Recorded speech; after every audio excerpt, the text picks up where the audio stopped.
Well, moving on now, Moscow is hosting an international conference on security with top military officials and experts from around the globe discussing the fight against terrorism and other security challenges. Addressing the conference, Russian Foreign Minister Sergey Lavrov warned against turning the Syrian crisis to a Shia-Sunni conflict. It's very dangerous to paint the Middle East conflict into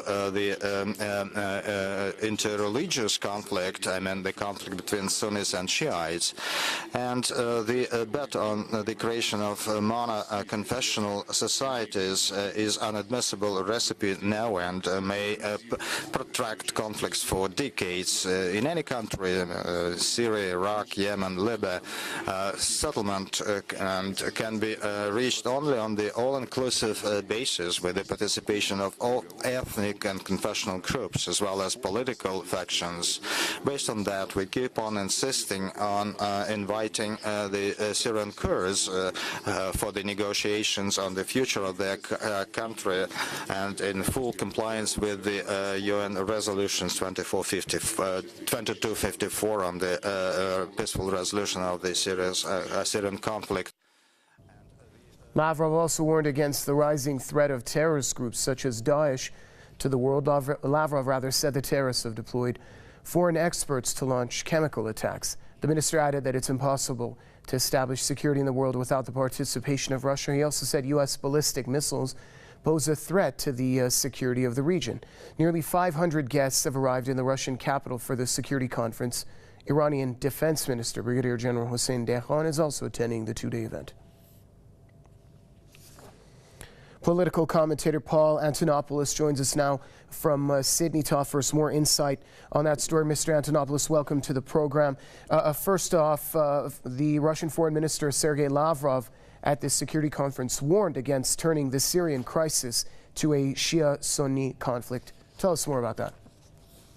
Well, a greater sectarian conflict is not possible as the unity of the Syrian people across all sects, whether they're Christian, Sunni, Alawite or Druze, is very strong. We must remember that over 80% of the Syrian Arab army are Sunni, and we must question why they have not turned against a secular Syria and joined a Saudi-sponsored Takfiri group. The only threat to the secular values of the Syrian state and projecting it into a Shiite Sunni conflict is from Saudi Arabia and their spread and support of Wahhabism. We already know that millions upon millions of dollars have left the kingdom and ended up in the hands of the Salafist death squads. So the main emphasis, however, is that although Saudi Arabia is pushing for a Sunni Shiite conflict, that Russia were very careful in not highlighting.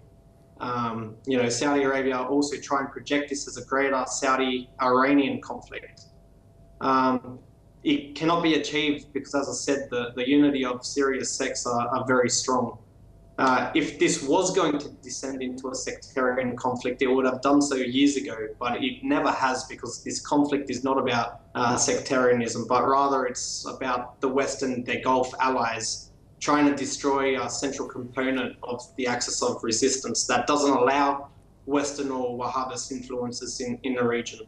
So we must be careful to make the distinction of Sunni Islam and Saudi Wahhabism, who only use religious rhetoric as a means to achieve its regional goals in becoming a dominant regional power.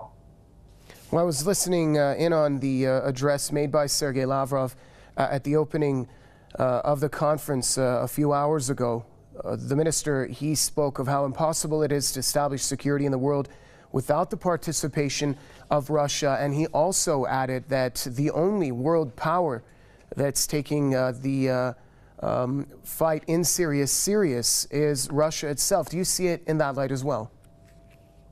Well, if we consider it in that light, only this month it was revealed that a terrorist group in Syria was supported by the CIA, and another terrorist group supported by the Pentagon had engaged in an inter-terrorist war with each other.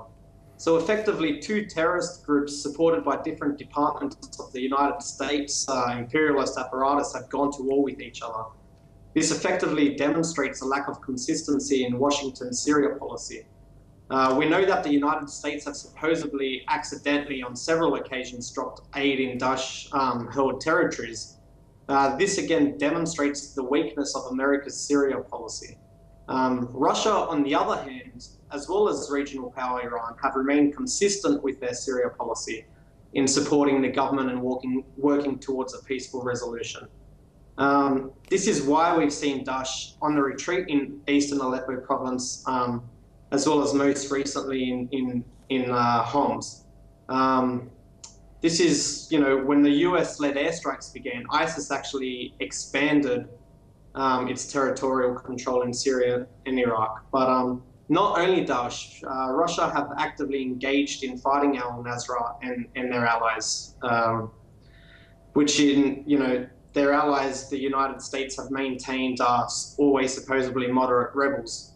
The whole mythology of moderate rebels in Syria is dead when you consider their alliance with al-Qaeda affiliates like al-Nusra and Aqra al-Sham.